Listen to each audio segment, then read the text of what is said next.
ጌታዬ መልሰኝ እኔም መለሳለሁ ልቤን ካንተ ሌላ ለማን እሰጣለሁ?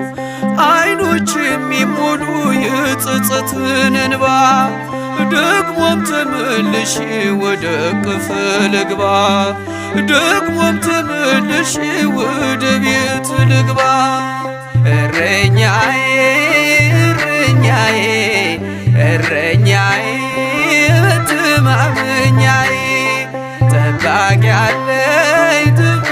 አለኝ ክርስቶስ መቼም የማይተወኝ።